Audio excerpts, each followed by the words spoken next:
Magic the Gathering is finally getting rid of draft boosters and set boosters and combining them into one to call it a play booster. Now we're going to discuss this in today's video, and we're going to read some of the article where Mark Rosewater explains why he did this change and what's going to actually be contained in these booster packs.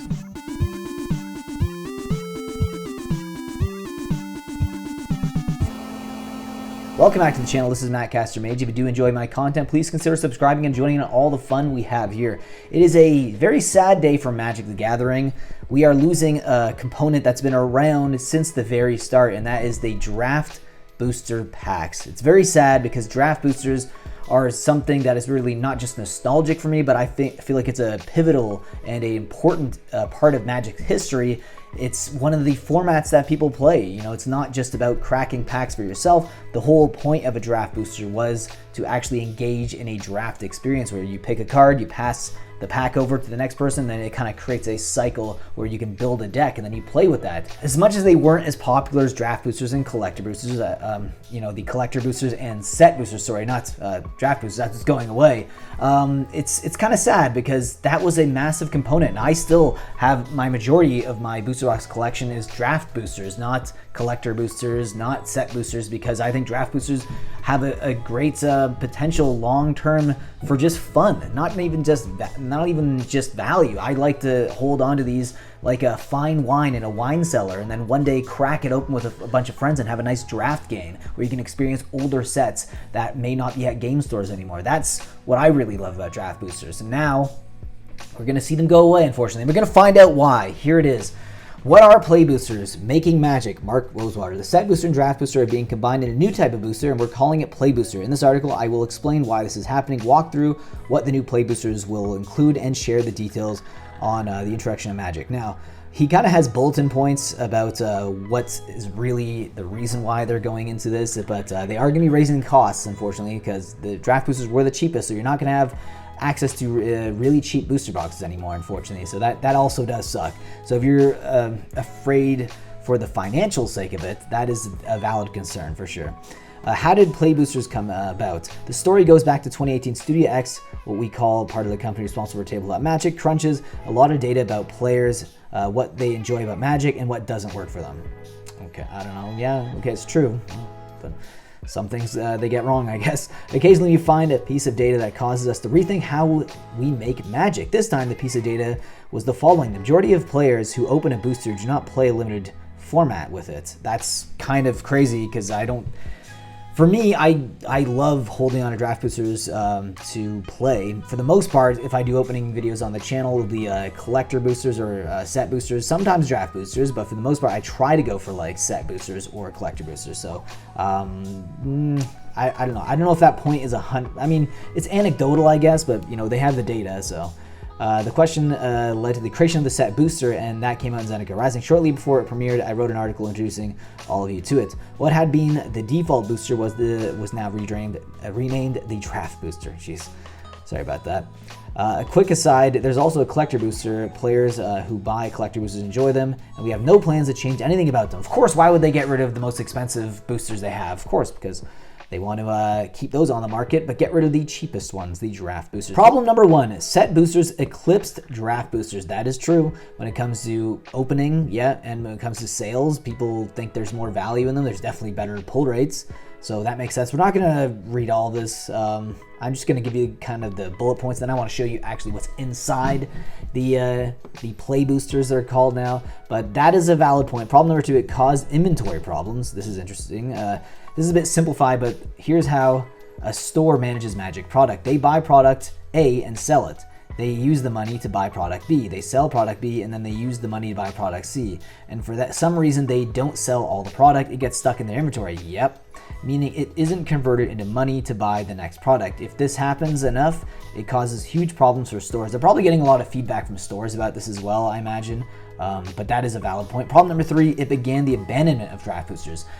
Yeah, I mean, draft boosters, you can see when it comes to like Amazon dumps and just LGSs, usually with the bigger sales that they have. Usually the bigger sales that a store will have will be on draft boosters. I personally, it's weird because I read this, and I understand where they're coming from, but for me, I love draft boosters. So It's odd, but the play booster, as you'll see a little bit later, is kind of a combination, a meld of both. So maybe that's good in the future, but it is sad to see something like this happen because it's historic, really. The original kind of booster, the original boxes are going to be gone. Problem number 4, it causes confusion in the marketplace. That's true. Problem number 5, it makes Magic boosters less desirable. Well, I mean, having 3 boosters in general kind of makes them less desirable because they're just kind of diluted and there's so much product out there that people don't know what to buy. Problem number 6, every booster buyer wasn't getting all the cool stuff. Yeah, draft boosters, that's the whole point. It's meant to be played, but to be honest, having that much variety out there and that much rares in every pack, of course a draft booster is going to be the least desirable thing because you can only get 1 rare and then 1 foil rare or mythic, right? So you have a lot more potential in set boosters and collector boosters. So it's kind of like a problem that it's like they made the problem and now they're like, let's fix the problem that we created with another problem. And we'll see what that is later. The colors weren't balanced in draft boosters. Well, set boosters it was a theme usually.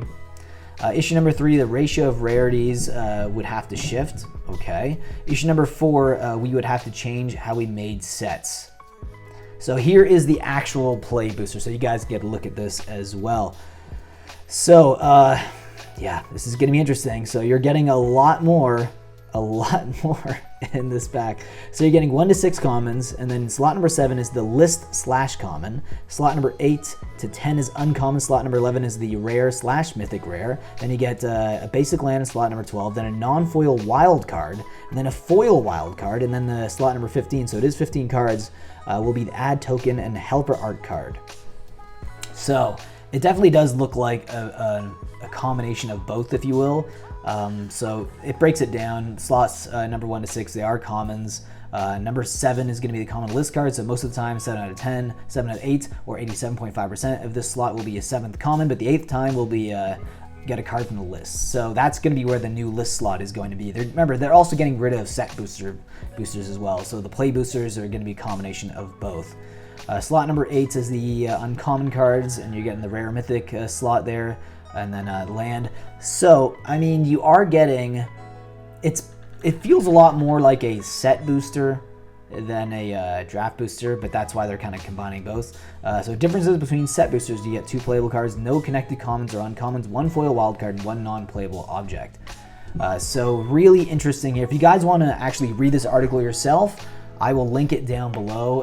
It is on the Magic Wizards website, but it's just a sad day to see this happen. It's obviously an admission of failure on their part, but also it's sad to see something so historic and just nostalgic for me in the game disappear now. Now, the set boosters weren't around for too long, so I'm not super sad to see those go. I do know people loved opening them, but it is going to be interesting to see these get implemented moving forward. I don't know if they specify, I think it's Murders at Karlov Manor. The play booster will actually start. I think that's where it's mentioning it right here. So it's going to be hitting the markets in the next 6 to 12 months. So just something really interesting, something new to open up, at least for me on the channel moving forward. But that means that draft boosters, to me now, are going to be like aging like fine wine. I don't know if that's something that people want to consider, but if they're getting rid of draft boosters, they're the pinnacle for me, you know, when it comes to playing a constructed format like that. So anyways, sealed is always fun, and it's interesting to see a new version of this. It's going to be interesting to actually go to stores and play these play boosters now at a draft or something like that. Well, I can't. Can we call it a draft, or are we going to call it, are we still calling them drafts, or is it going to be play? I don't know. It's going to be interesting. Anyways, hope you enjoyed this video. If you did, leave a like down below and also subscribe to the channel. And I'll see you guys in the